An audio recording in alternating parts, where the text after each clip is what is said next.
All right, good afternoon, everyone. We're going to get started. Welcome again to another edition of Squash Canada's Coach Professional Development webinar series. We're excited to have you join us today for today's topic, elevating high performance juniors to college international levels of squash. Our presenter today is Andrew Thompson, head squash pro at the Toronto Lawn and Tennis Club. He brings 25 plus years of experience in coaching, both at grassroots all the way up to high performance levels, and we'll put on a great presentation for you today. It's a bit of an interactive presentation today. He's got a couple of videos he's going to show as well and talk about them and how to incorporate them into your coaching plans and how to benefit from them. So we look forward to today's presentation. Take it away, Andrew. Thank you, Jeff. Can you hear me okay? Perfectly. Great.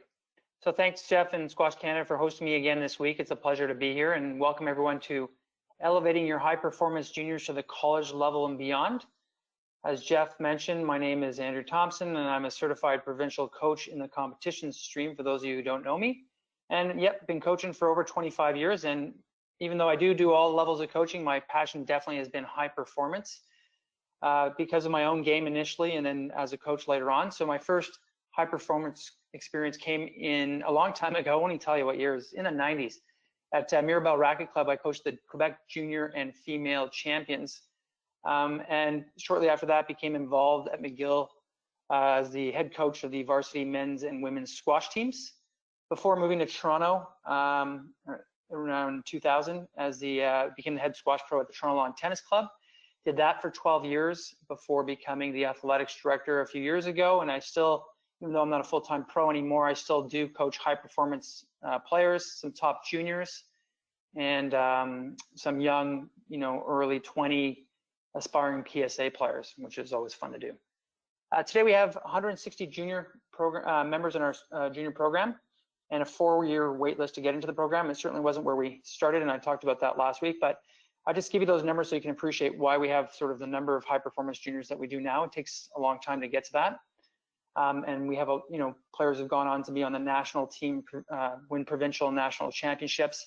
And all that comes after many years of hard work. When I started, there were silver level players at best. So it's not something that happens overnight. I've had the privilege to be on the court with a lot of phenomenal players over the years, from Jonathan Power to Amr Shabana to Terry Linku, and was able to be part of Shahir Razik's coaching team for about 7 years when he was still top 20 in the world, which really provided a unique perspective on what it takes to get to that level. And like I tell you, you can look at it all you want on PSA TV, but until you've been on court with players like that, it's really eye-opening just to see what they're capable of compared to, say, your top juniors, for example. So for today, because it isn't possible to cover every element of technique or fitness or periodization, etc., my goal is to give you a high-level view and all the tools you need in order to get your juniors to that top level. So a lot of these can be presentations on their own, but I will do my best to dive into them. And because I may answer your questions as we go along, please write down any questions you have. I mean, if it's the beginning of the presentation and you ask it when it's over, that's totally fine. Don't be shy about asking questions. It's the only way to kind of understand what I'm talking about and make sure you're clear about what we're trying to accomplish here. So Jeff, if you get you to cue up that first slide. So what level are we talking about today? So the top collegiate level, we're talking players between the equivalent of 140 PSA ranking to 30, and that's today's crops. We've obviously had better with Ali Farag being #1 in the world. So he played for Harvard a long time ago. Current best player is arguably Victor Crouin, who plays for Harvard. He has had many wins over top 30 players in the world. He's a phenomenal player, and yet he did not win the individual championships last year. Lost to a Canadian, James Flynn, who must have played a phenomenal match. So it gives you an idea of the male level. On the women's side, you have Georgina Kennedy from Harvard, who's been the champion the last 2 years, and she's been ranked as high as 70 in the world. And a few years back before that, or not even, maybe a couple years back, there was a woman by the name of Reham Sedki, a phenomenal player. She was a 2019 or 18 champion, and she had wins over top 15 PSA players. So our top juniors our top 1 or 2 juniors, or top 3 juniors in each age category would be in the 5 to 9 slot at a top Division I school like Harvard, Penn, or any of those schools. So a couple examples from my own club. Alexis Gasset was the number 2 junior in Canada in every category, did very well internationally, and plays number 9 for Harvard, or played number 9 for Harvard. And his younger brother was number 1 on the Canadian junior national team. Our best player, who nearly beat the 3rd seed in that tournament, made it to the quarterfinals, and also played number 9 on the Harvard team. So it just gives you an idea of just how strong it is out there. Yeah, so we're going to get into how we prepare our juniors for this level play. And before we talk about the skills portion, we need to first ensure that we have a training structure in place at our clubs to produce these juniors who can reach the level. So Jeff, I'll get you to switch to that next slide. Okay, so structuring your high performance program, identifying your high performance juniors. So a little overview of our program at the Toronto Lawn. We have 3 international squash courts, which makes it really challenging to provide enough court time for our high performance program. We encourage our juniors to join, we have this in our city, you may not have this, but we do have other, some places that specialize in high performance. So we will send our juniors over there once or twice a week to get some games in with the other top juniors. So we don't make them do everything at our club. We just don't think that's realistic. Though we do have a lot of top adult players that they have access to at our club outside of COVID, of course. I should say this whole presentation is geared towards outside of COVID. So if you have any questions specific to how we're doing this during COVID, please ask at the end. If you don't have a good structure in place to foster high performance players, it will be tough to consistently see your juniors reach the top level of U17 and U19. And as I mentioned earlier, your best kids are by definition your high performance kids. So it could be silver level, and not like it was for me when I started at the Toronto Lawn. But if you have better than that, then you've got to step up on everyone else. We identify and move juniors who demonstrate an interest or aptitude for squash into our competitive program by 9 years of age or later. If they develop later, that's totally fine. But we start noticing around 9. If they're doing it before 9, we leave them where they are, want them to be with their friends and have a positive experience. But at around 9 years of age, we have that conversation with their parents and let them know that we see potential, and we try to encourage them to join our high performance program. We encourage all our high performance juniors to progress through the bronze, silver, gold, and provincial championship framework that we have in Ontario, which is actually a very similar, almost identical to the US junior squash system. And we like to see our players win a tournament at each level before they move up. I think juniors are so anxious to jump that process, but the confidence that comes with winning a tournament and really feeling like you've mastered a level is really hard to not emphasize enough. So I would really encourage the juniors to do that. We'll go to the next slide there. All right, so now structuring your high performance program in terms of long-term development. We officially start kids at 6 years of age into our main program at the Lawn, and that's true for our tennis program as well. We just find that kids had a much better enjoyment of squash when they started at 6 versus 5, and more of them stayed in the game. So we had to have like a 90% retention rate if we started them at 6 or later, but only a 50% retention rate after a few years if we started them at 5. So we have a kind of a TOTS pre-program to our tennis and squash program that's more fun and game based. So they do that first, and then they, at 6 years old, they go into our main programs. And now I should say that's not our high performance program yet. That would start around 8 or 9. So we do follow the long-term development model at our club at the Toronto Lawn. We strongly encourage and support the multi-sport approach to building better athletes. As a guideline, we would get a 6-year-old to play 1 to 2 times a week. By 8, we would say twice a week minimum. By 10, 3 times a week minimum. So it may be a slight departure from the long-term development model, just because reality kind of sometimes dictates a little bit differently. By 12, we're looking for 4 to 5 times a week for a competitive high performance junior, and still playing 1 to 2 other sports, totally fine. In fact, encouraged. Even at 14, I like to see kids playing another sport. As long as it's secondary to squash, they won't have any issue with achieving their goals in squash. So I just want to give you some real life examples to that, because long-term development models are models, and what really goes on, so you know what to expect and not to get freaked out when your kids go well beyond this. So Julian Gosset, I guess he was on the #1 on the Canadian junior team at the last Worlds. And Ewan Harris, very similar. In fact, all my top juniors honestly did it this way. So Ewan Harris is #3 in Canada U15, Ontario provincial champion. And very much like Julian, both of them would solo practice 5 to 6 times a week easily. And they would do 4 fitness sessions a week. And they would do that from the age of probably 12 or 13. So that obviously clips the long-term development model by a little bit, but it's sort of the reality of what these players do. Alex Usby, who also plays at our club, been #1 in Canada, I believe, over the years. Also, we had to almost get them to slow down sometimes. I'm not a big fan of getting kids to slow down. As long as they're not neglecting their schoolwork and getting good grades, I would encourage kids to hit as much as they naturally want to. Kind of let them dictate. If they start doing it too much obsessively, obviously there's issues there, but for the most part, kids are going to exceed the amount of court time. And it's really those kids who put all that solo practice time in at a young age that really go to that next level.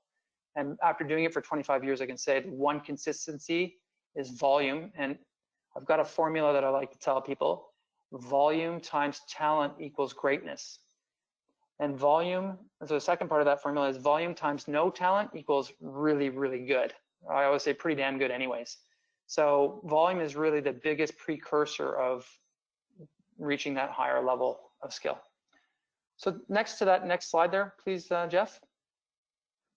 So we are now talking about periodization. So we follow a seasonal structure that coincides with the school year. So fall, winter, spring. We run our high performance clinics through those times. And in the summer, they transition to private lessons, one-on-one sessions with other high level players, and camps if they're still young enough. As they get older, the camps aren't necessarily fit. We definitely do some off time. Don't think about squash, leave it out of your mind. A solid 2 weeks to a month after nationals, and it depends on the high performance player and sort of their level of enthusiasm or burnout. We sit down and have a conversation with them and let them decide. In terms of the structure of the clinics, I'm just going to quickly go through that. So we aim for 3 kids max per court in a high performance clinic. Overall, 4-to-1 kid to coach ratio. If we have an unbalanced group with like some weaker players and some better players, we'll bring in a 3rd coach just so they get a quality session. Quality is everything at the high performance level. We also bring in a high level player to play or coach that's strictly there to play our best or do drills with our best juniors, so that they don't feel, so they have a good reason to come. What can happen, I found this a lot over the last 20 years. I don't know if anyone else struggles with it, but sometimes our best players feel like, oh, well, I don't want to come to these clinics anymore because I'm the best. There's reasons they should do that anyway, lots of reasons, and I can get into those, but we do provide a top level player to do the drills, either one of the coaches or a coach brought in just for that purpose. And that's a way to not lose your whole program. It's really easy to lose your program. If that player leaves, then the next guy's like, well, I'm the best, I don't want to be the best. And they leave, and then next thing you know, your high performance program gets kind of kiboshed. So you got to be careful with that. It's something we've had to really be careful with over the years. So we offer high performance components in all our camps to encourage our high performance kids to do our camps. And we do camps during the summer, during March break, sometimes at Christmas we've done them, and we do PD day camps. That's new, and they're great because kids can, have nothing to do on a PD day camp, come in on their Friday, do a half or full day camp. It's a great way to get some extra squash time in. As I mentioned, we encourage lots of solo, and we try not to stand in the way of kids who just naturally want to do a lot. Again, as long as it's not impacting their other parts of their lives negatively. Generally, we see a trade-off from TV time and video game time to solo practice time, which usually parents are thrilled about. And as I mentioned last week, for those of you here, strongly encourage a private lesson every week. And that's not a money getter. I think it's unfair to a junior to put them into a competitive situation, a tournament, without them having that one-on-one time with a coach. It's just too much to ask for them to be able to acquire skills that are sometimes very complex and hard to learn in a clinic environment with multiple other kids. You can't always stop as a coach, as you know, to give the time that's needed at times. So one-on-one is important, at least once a week. I never do more than 3. I think it would just be too much for me and my student. But I've done 2 certainly, maybe 3 before national championships or a big event or something like that. But on a regular basis, generally 1 is enough at this point in my career because you become more efficient the longer you've been coaching. but in the past, maybe 2, 3 max, I would say.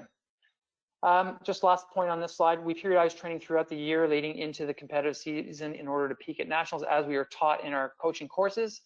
We can periodize all components of our training, the technical, strategic, cardiovascular, resistance, that means gym weight training, and mental training. And we do that through clinics and lessons and off-court training. So it's really important to make sure you're periodized. You don't want to be doing heavy technique before big events. Studies show that athletes that think about technique perform more poorly in competition, so don't forget that. Okay, next slide. All right, so assessing your program for weaknesses. If you have weaknesses in your program, then your kids will never get there. So that's why this is important. Number one question, are your kids playing enough? Let's talk about tennis for a sec. You got athletes being asked to do 10 to 15 hours a week when we squash coaches seem to be asking our athletes to do three clinics plus a lesson, which is about 4 hours a week. Think about the difference. So I think overall there's a bit of a misconception of how many hours is required for athletes to hit that high level. And so that's the first question you have to ask yourself. If your kids are doing 3 clinics, 3 40-minute clinics and 1 40-minute lesson a week, it's hard to expect them to really make it to the top in the country. There's got to be a lot of solo hours going in. On top of that, a lot of drill sessions on their own time. So make sure, I mean, I always follow my athletes, you know, my high performance athletes. I make sure they're getting that time. I help organize it if I need to. So just, that's the first question. They're not playing enough, they're never going to get there, and you can't expect them to. Nobody's, like I said, it's volume times talent. Talent alone is not enough. Second most important thing is, you know, length of sessions. Obviously, you want to think about that. I've already talked about how often. Length, you know, when they're little, you got to, it's about intensity. Shorter duration intensity is just as valuable in a lot of ways as longer duration, lower intensity. Intensity is really the most important thing for high performance athletes. If they're training at 4 out of 10 intensity level, you can't expect them to play at a 9 out of 10 intensity level in competition. It's just not realistic. Also, if they're training and practicing and playing at 4 out of 10 intensity level, and then they go to a tournament against a player who's used to playing and training at a 9 out of 10 intensity level, they're never going to win. They may start off well, but as the match drags on and the other athletes used to working at that higher intensity level, which comes with fitness and just your habit of going on the court, the other athlete will fall off and not be able to compete. So intensity training is, I can't stress enough how it's one of the most important cornerstones of getting your athletes to reach that high level. If you want to say what does one thing that every top player in the world have, they are used to going out and doing 9 out of 10 or 10 out of 10 intensity level all the time. And what happens is it just becomes normal. It just feels normal. For a 4 out of 10 person, a person who's used to doing a 4 out of 10 intensity level, for them to move up to a 5, it's going to hurt. It's going to take some time and practice. But once they get to 6, 7, 8, 9, that becomes their normal. So you really got to help your athletes push their intensity level up in training. And don't expect it to happen overnight. Think of it as terms of going from 4 then to 5 and then so on and so forth. Okay, the next question to ask yourself are basic racket skills being taught? Obviously, sounds very basic: grip, proper swings. Well, are you teaching it? Probably. Are your secondary coaches teaching it? That's a big question. It took a long time for us to harmonize at our club, having 4 coaches. Are we all teaching the same way? I will give sessions to my coaches and make sure that we're on the same page. When we're not, we'll discuss and debate it. And all that stuff's really valuable for your coaches. It's a great way for you to mentor them along and improve their coaching level. Because if they are coaching their own way and they're contradicting you, or like, remember, there's many ways up the mountain. So if they are saying, you know, swing this way and you're saying swing that way, well, that's just going to slow your athlete down. All right, so we drill our holes in one spot and then get deeper faster, as an analogy. Okay, are your juniors moving the correct way in drills? In this modern game, you need to be able to play off either foot in all parts of the court. Though I have to say I'm not a fan of left foot movement into the front left corner for any junior in Canada up to the top 3 U19. So if they're not top 3 U19, I don't think you should be doing it. I just don't see juniors doing that well and hitting accurately when they choose to go left foot into that area of the court, the front left area of the court. So I'll identify those more clearly coming up in future slides. So then the final part is, are fitness requirements being taught and time allotted for that? So, you know, a lot of juniors aren't going to go and do their fitness work unless you've trained them to do that over the years. And they won't know what to do. So you have to teach it, you have to show them how, and you have to have time for them to do it. So we do 80-minute sessions on Thursdays for high performance kids. Solid amount of that time, 15, 20 minutes, would be devoted to high intensity fitness training, stuff they just wouldn't want to do on their own. And like I said, they're all given programs for fitness, solo, match play, and drills to do outside of my coaching time. Okay, next slide.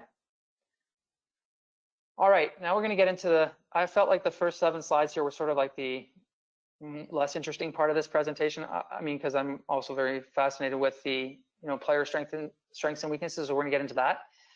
So our overall overarching philosophy is that improving a player's biggest weakness will yield the most improvement. So please start by having a look at this little schematic that you see on the right side of the slide here. So we have the court and we have these green shaded areas. So the front 2 are obviously your targets for your drops and volley drops. Your next 2 in the middle there are in front of are your kill targets.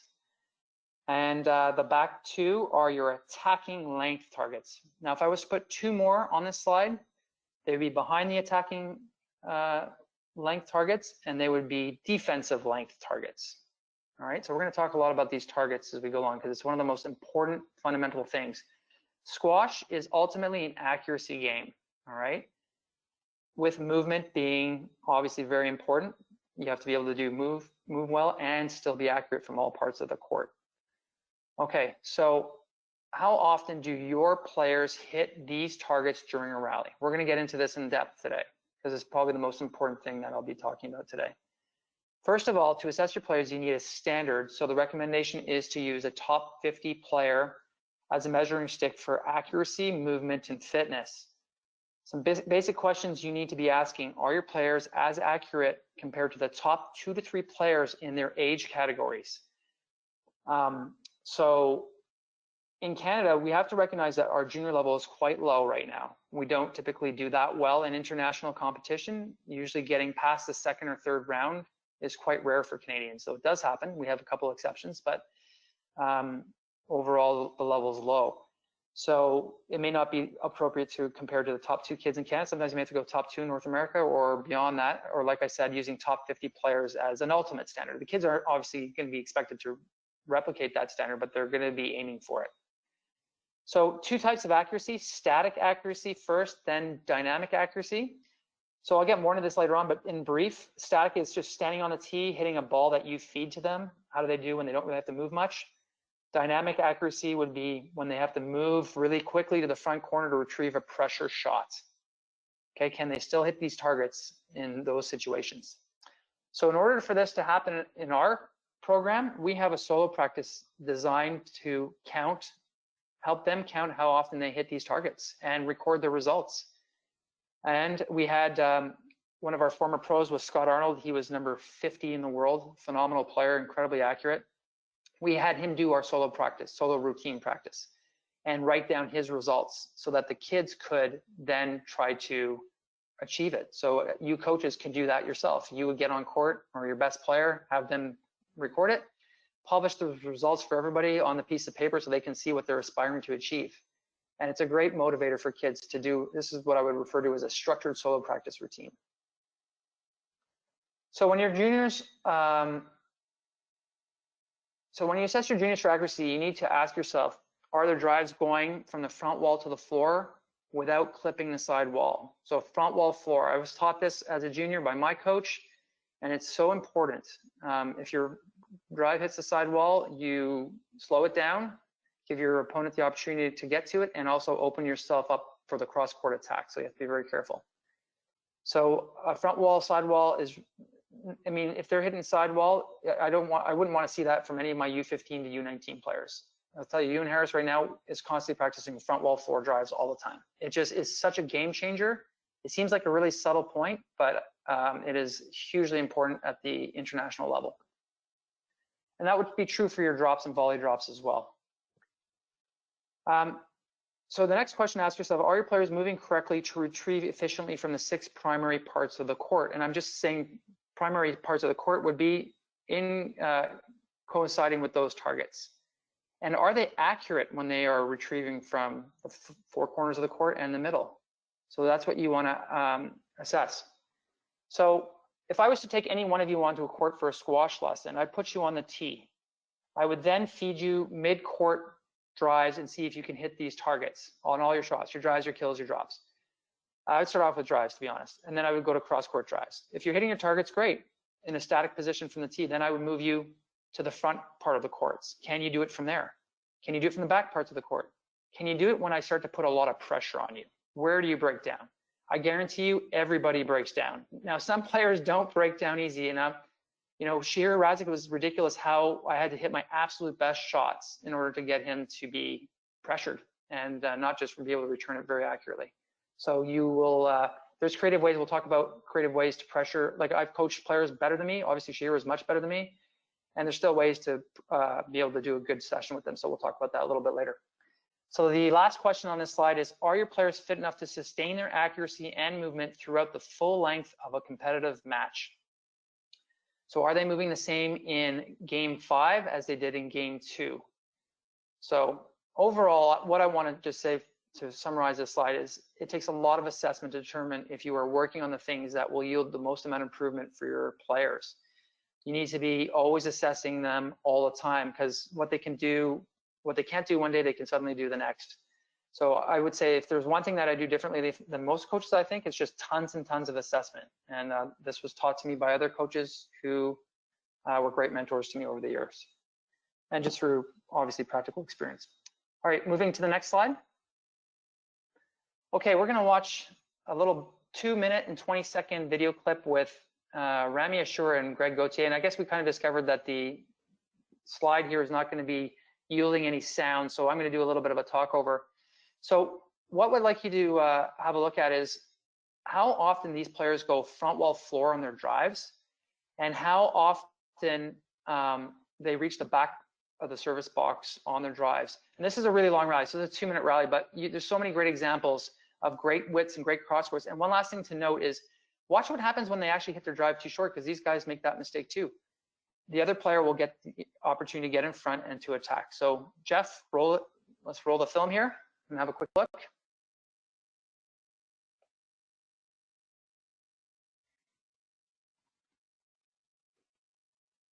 All right, so looking a little choppy on my screen. Hopefully your screen's a little better, but oh, that's fast. Hopefully it slows down a bit. I think it does. There we go. Okay. So hopefully you're able to see the ball coming in here, hitting the back here. I think our bandwidth may be a little bit stretched here. There you go. There's another one to the back line of the service box. That one cross court. Oh, it's like watching it in fast motion. I don't know, Jeff, if you have any control of that, but you're seeing, if you're looking what I'm looking at, you'll be able to see that the guys are hitting the back line of the service box a tremendous amount, and that their drives are also going front wall floor a tremendous amount. That was a short drive. Ramy was able to get in front twice there on Gauthier. Okay. There's another long drive to the back line of the service box.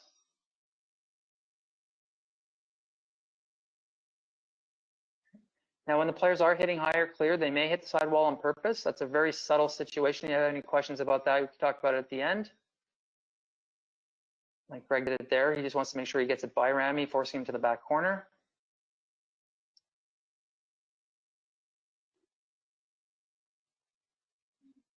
The rally's almost over here. No, it's slowing down now. No, now speeding up again. Well, I guess I was wrong. That wasn't quite the end. It's coming up though. Again, a few more drives. Incredible how often they hit the back line of the service box beside the side wall without hitting on both their straights and their crosses. So this is what I'm looking for in my U19 players. Obviously, they're not going to get the same level of consistency, but we do have the same expectation, because that expectation is directly correlated to their level, which we'll see a little bit later on. Well, a little shame there. We didn't get to appreciate the full scope of that rally. Hopefully the next rally will be a little easier to watch, but all right, so I'm going to head over to the next slide. Okay, so assessing your players for strengths and weaknesses, I guess the second slide on this particular topic. Now, I write proper grip, sounds so obvious, right? But what's important here about proper grip is, and I know Spider wanted me to kind of talk about how I get kids to achieve it. We use molds and markers to guide them towards the proper grip. Sorry, Spider, I didn't have a chance to put this in because it was just too long without that information. But if anybody has questions about how I do that, let me know at the end and I'll answer it. But what I have to say about proper grip is you got to achieve this by age 12. You can't let a 14 and 15-year-old high performance junior be playing with the wrong grip. It's going to affect their shape of their swing. It's going to make it very hard for them to have proper technique or a strong technique. Their technique will adapt to their grip. Grip is the determinant factor, the most important determining factor of swing. You can't ask somebody with the wrong grip to have the right swing. The contact point will be completely changed. So I say 12 years old because by this age, then they're going to have several years of holding the racket consistently, which is really important because grip determines point of contact. And by having the correct grip from a young age, they will have the right point of contact, their swing will develop. Actually, without coaching, if you have the right grip, a pretty decent swing can come along. So that's why grip is just so important. Secondly, consistent basic technique on forehand and backhand drives. And we're going to get into this, but every single picture you're going to see in this presentation and every single video was very carefully chosen to include players who personify or demonstrate this type of swing. And what's interesting is they're all the most accurate players in the world. So, I mean, I'm not endorsing teach one particular swing. I'm saying create a foundation with that swing for your program, and then individual uniquenesses will play themselves in. So, so the correct swing or a good, strong foundation for a swing needs to be achieved by about 14. And your really talented athletes will do it earlier than that. I've had kids get it as young as 9 years old. Of course, it will always need pruning. Just think of it like a tree or bush, and you got to prune it to keep it on the right track. But it's quite amazing that really talented youth athletes can get it really young. And sometimes it'll take athletes a little longer, like till they're 14 or 15, but try to achieve it by 14.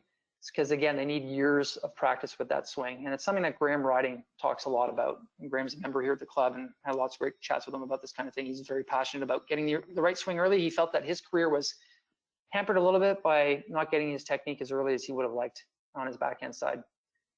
So you got to have the same preparation look for all your drives. And again, don't worry if you're not following it right now, because we're going to get into this. Your drives, your drops, your volley drops all have to look the same. And I say here on the slide, we got to analyze whether errors occur, what shots, and what part of the court. So you're looking for technical deficiencies that would be contributing to that. And then we also want to assess our athletes for thinking issues. So negative beliefs. There's a lot of books out there on this, so I won't get into how. But you got to make sure if your athletes could be incredibly technically sound and stronger players in their competition, but if they have negative beliefs holding them back, like I can't win in certain situations, or I never do well in competition, they're going to have trouble. Okay, next slide. Okay, so we're going to get into practicing tournament deficiencies in training. So your clinic and lesson practice sessions should be based on the perceived deficiencies observed in tournaments. You shouldn't just go out there and pre-plan 10 weeks of clinics unless you really know where your athletes are weak or at a lower level. But as your level gets up, then you got to be basing your drills and clinics and lessons on what you're seeing them fail at in tournaments. So if you, for example, if a bunch of your kids are hitting 10 on their volley drops, well, and not really using kills, then your next few clinics and your high performance program should be based on drills that are going to help them practice their kills and their volley drops for consistency. Their solo practice should be emphasizing that. So you want to emphasize their areas and deficiencies in all their practice. Okay, next slide. Okay, technical requirements. So ultimately, the consistency that we're talking about that's needed is the reason we get into technique. And if they don't have the consistency, then we start wondering about their technique. We don't get into the technique if they're hitting those targets super consistently, though that's very rare. And good technical requirements are also about deception. So Greg Gauthier, Renine El Welili, and Shabana are the players that we've based our entire basic swing on in our program, because they are the three most accurate players, arguably, of the last 20 years, 10, 15 years at least. They have very similar swings. As you can see, they're a vertical racket position, so the racket is pointed up towards the ceiling on both the forehand and backhand. You see an example of Amer doing that on the backhand side and Greg doing that on the forehand side. And the early racket preparation, which we're going to see in the next video, and a consistent backswing that, as I mentioned earlier, is the same. It has to have the same look for the drop or the drive. If it doesn't have the same look, you won't be deceptive. And deception is so important for U19 and the 100 level in the world and up. I can't stress that enough, so we're going to get into that. And of course, watching the ball at the point of contact is imperative. Sounds so obvious, but players often lift their head too soon, which does two things: reduces accuracy and reduces deception. So you need to have your head down. So now go to the next slide there. So just a little contrast there in case you weren't sure what I was talking about. Greg demonstrating shoulder turn, racket vertical. Now Hashim, oh gosh, his name's always eludes me, but it's Hashim. Marwan Hashim, and something like that. Sorry if I got his name wrong. Anyways, his technique is, first of all, he's an amazing player, one of the most talented players on tour, but look at his backhand preparation, and he does that on his forehand too. He's gonna have more power, but I would say for the average person, the less mortal, the less talented, it's gonna be very hard. Mazen Hisham, that's it, sorry, should have just liked the slide, I guess. It's gonna be very, very hard for players to achieve a level of consistency. Gauthier, Shabana, El Welili swing, far more easy for the athlete to achieve consistency. All right, so unless you want to practice twice as much, you will get benefits from that swing that Hisham uses, but it's very hard to learn. All right, the next slide. So we're gonna watch a little video clip. Now this video clip is supposed to be in slow motion. It may end up being in fast motion.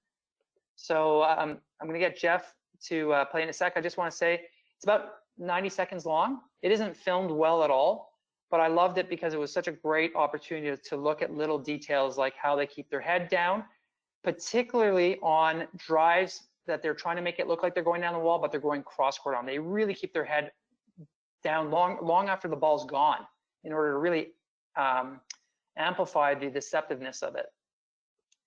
Also keep an eye on how early they prep their rackets as they go to the ball. Really key here. So roll that film there, Jeff, please.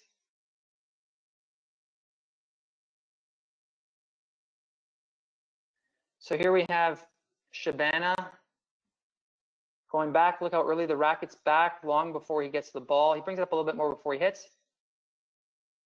Hits down the wall, keeps his head down well after the ball's gone. Greg's under a lot of pressure here. I guess I'm thinking he hit a kill there.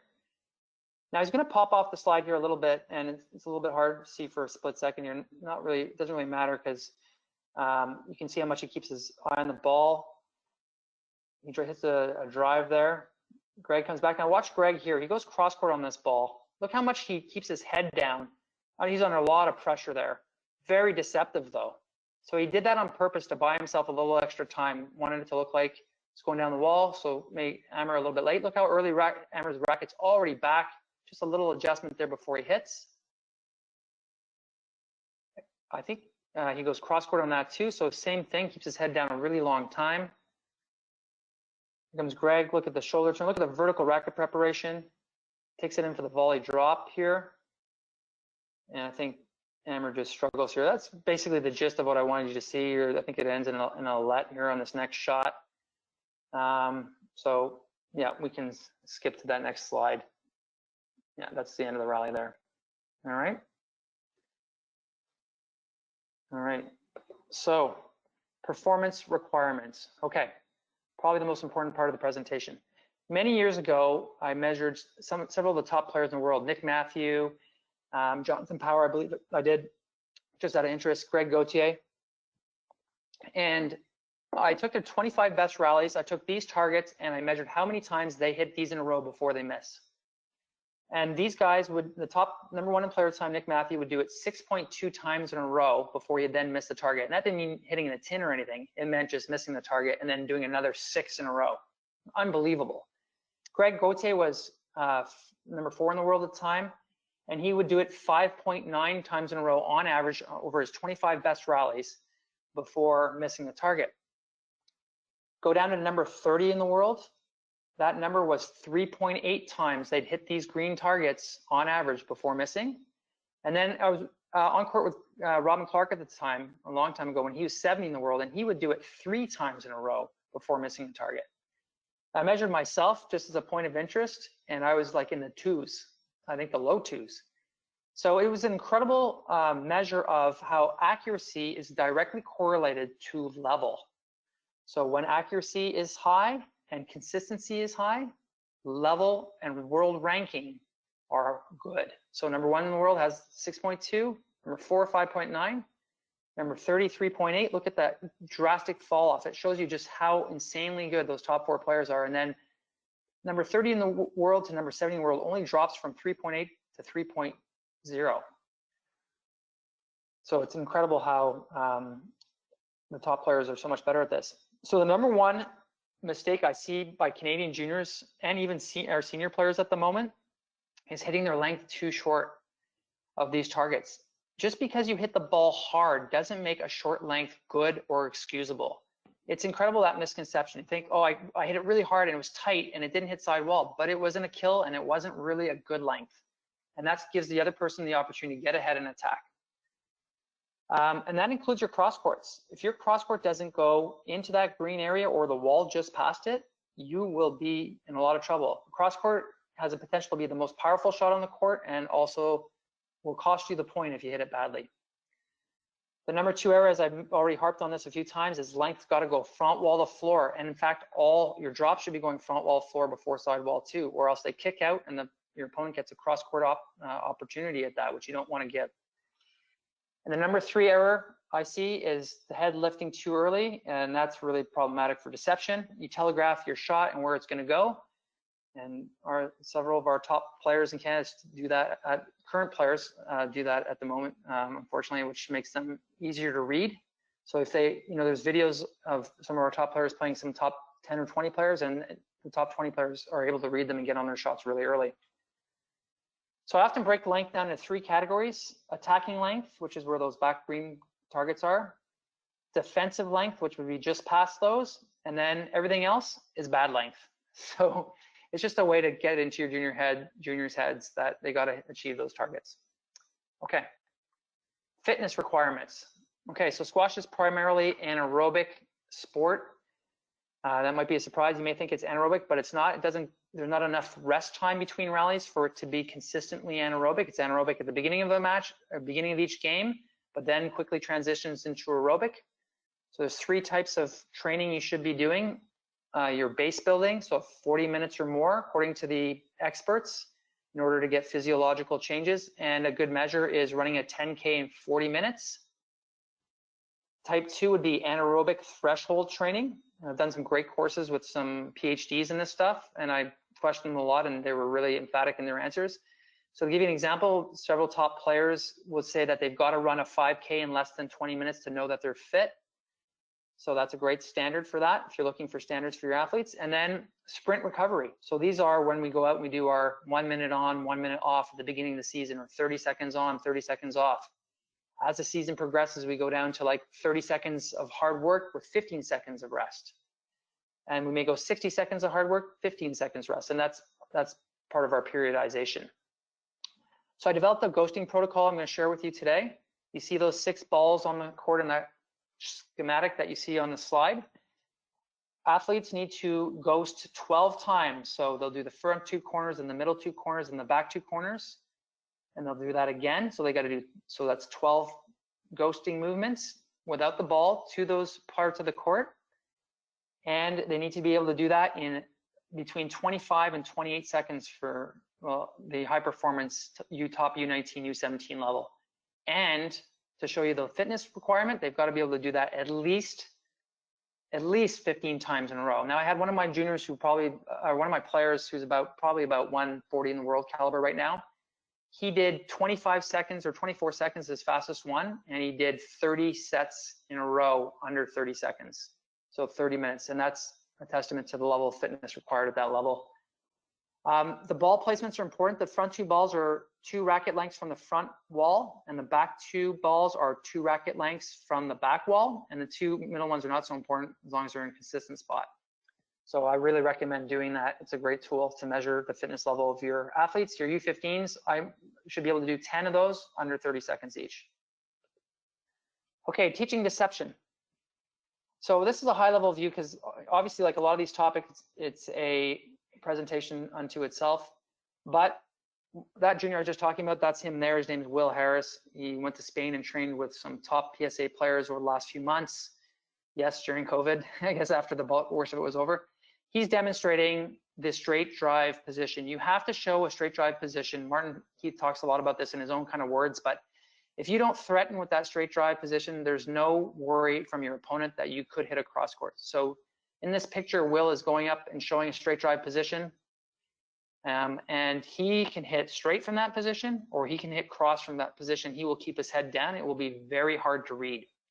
So the progression of teaching deception is they need to be able to do this from those 6 primary parts of the court, the 2 front corners, the middle parts of the court, and the back parts of the court.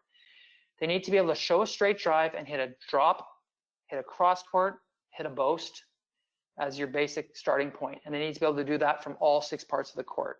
And you need to be looking at them and wondering if they can fool you, then they're fooling other people. So that's the basic starting point for deception. Now, obviously, deception can go a long way from this. And we're going to see a great little video clip. I really hope it plays well because it's such a great little video clip and there's some great commentating from the guys, but I know we won't be able to hear them, so I'm going to do it myself. So Jeff, you can go to the next slide there. We got James Willstrop, again, one of the most accurate players of the last decade. Also has the same swing, that same basic swing that I've shown in all the slides so far. And James is playing Darwish, I believe, in this 1-minute video clip. So Jeff, if you can roll that. And we'll watch this one maybe twice if it's going too fast. So it's going fast. Okay, maybe it's tough to see here. So they do slow motion as this goes on. So don't worry if you're not picking up on anything right now, because the next time through this, okay, so this is slow motion. So it's more like regular speed. Okay, he sets up for the straight drive and he hits oh, it paused. Oh, here it comes. A straight drive. Okay, next time through. Here comes James again, sets up exactly the same way and hits a drop. Okay. The next one, he shows a cross court drive by dipping his shoulder, and his opponent bites on it, and yet he goes straight, forcing his opponent back. Oh, it's El Shorbagy, sorry. El Shorbagy comes back, has to hit it off the back wall because he's so late to because of deception. And now James can do anything from that position, and he elects to do the drop. He's got a big straight drive possible. Yep, takes it in for the drop. He could have hit anything. Could have hit a cross court, could hit the straight drive. He had lots of options. So I love that little shoulder dip, so subtle. Shorbagy bites on it and catches him with that, so it's great. Okay, thanks for that, Jeff. So just to reiterate there, for deception, you got to be able to show that straight cross as your very basic starting point. Okay, so next slide. Tactical and strategic considerations often missing in Canadian junior squash. Players, there's so much in tactical strategy, I could do 5 presentations on this, but basics. Players need to be able to identify opponents' strengths and weaknesses from U13 onwards. You got to teach them this right from the very get-go.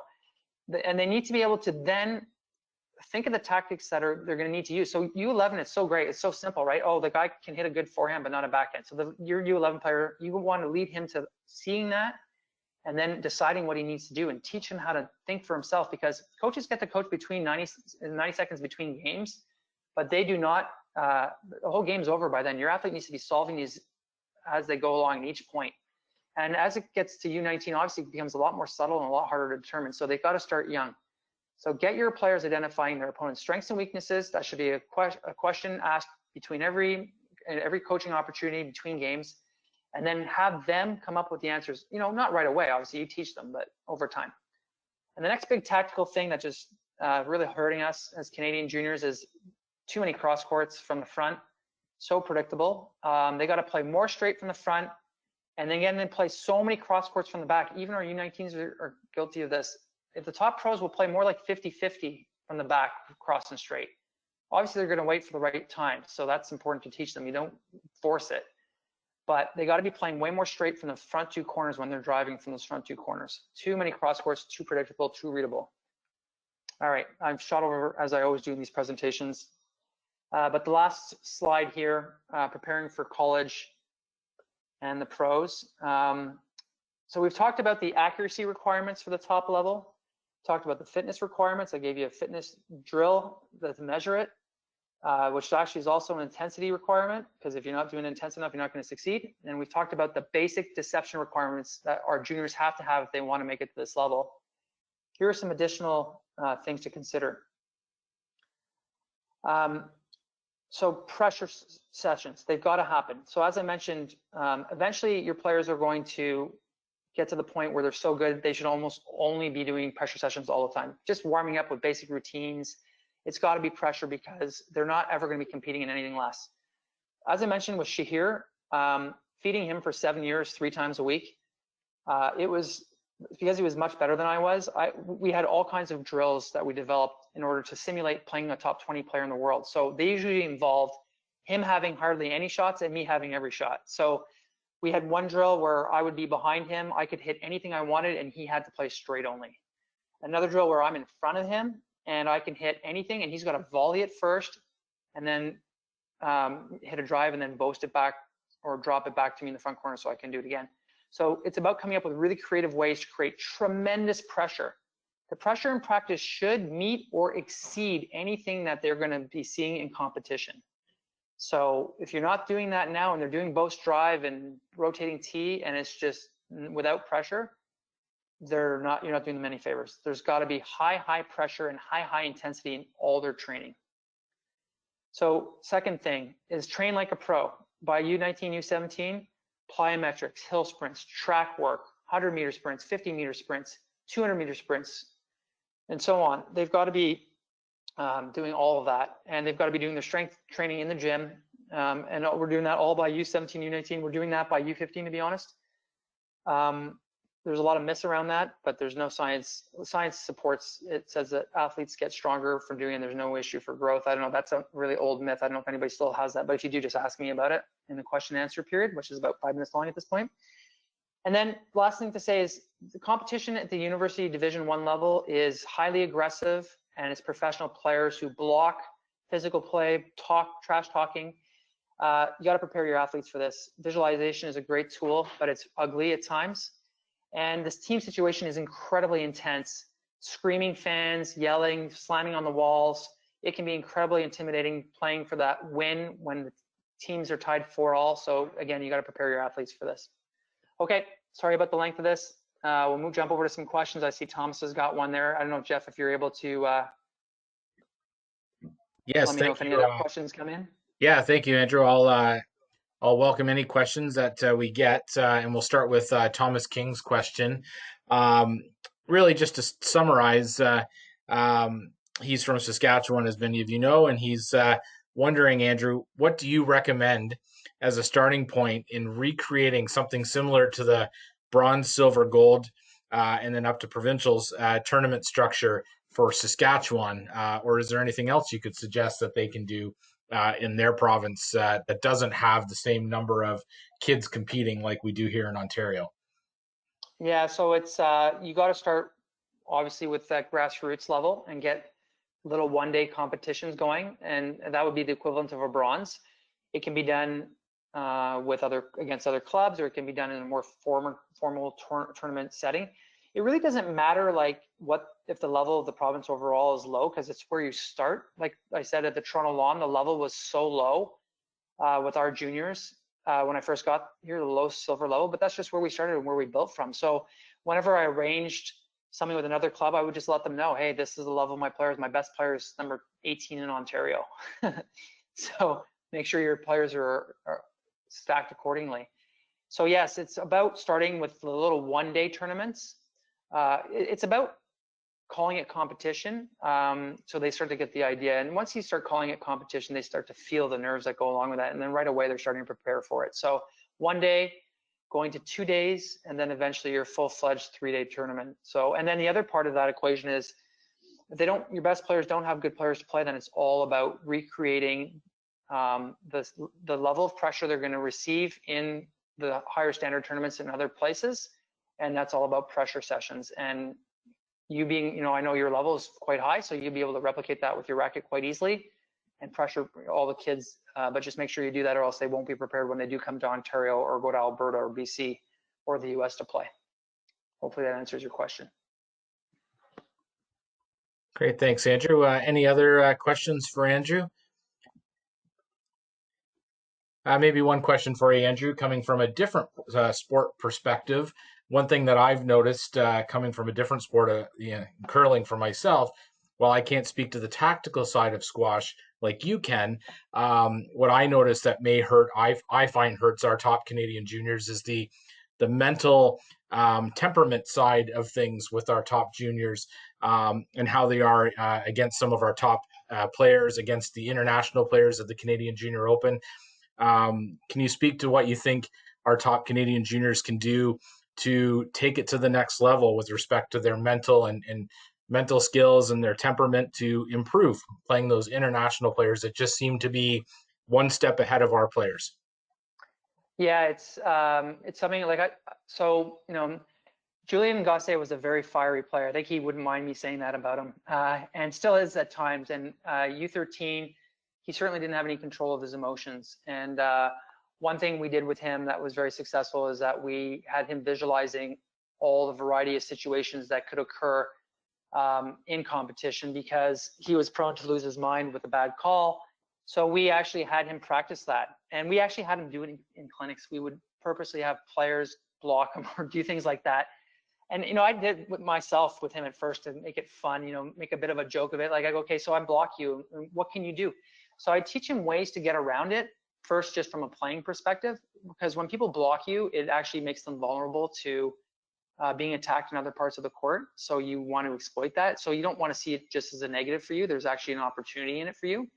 And with bad calls, I'd have him sit down, visualize bad calls, and he would be recipient of a lot of really bad calls because he was so poorly behaved when he was under 13. He actually became a role model by U19. I think he was nominated for a sportsmanship award. I think he might have even won it. So that's how much he changed over the years. But because he had a reputation that he had to shed, which takes a couple of years, even when you're well behaved, he had lots of opportunity of referees trying to make a point to teach him how to, behave properly in the court, and they really went overboard on him for a long time. And so he would visualize bad calls, how to refocus after bad calls. We spent time doing all those things in order to help him mentally prepare and be able to handle those situations. So I did it, like I said, the 2 ways, just to summarize there: visualization, and then you as the coach doing those things to your player and helping them learn to cope through those situations. Great, thanks, All Andrew. right. Any other questions from anyone before we go? No, I think that's it. So if anyone does have questions of Andrew, you can certainly email Andrew, or you can email myself, and I'm happy to forward them on to Andrew. So with that said, I'd like to thank you, Andrew, for another fabulous presentation. It was very informative, and even again for myself, who doesn't play squash, it just speaks to your knowledge of the sport and coaching and everything that goes with it.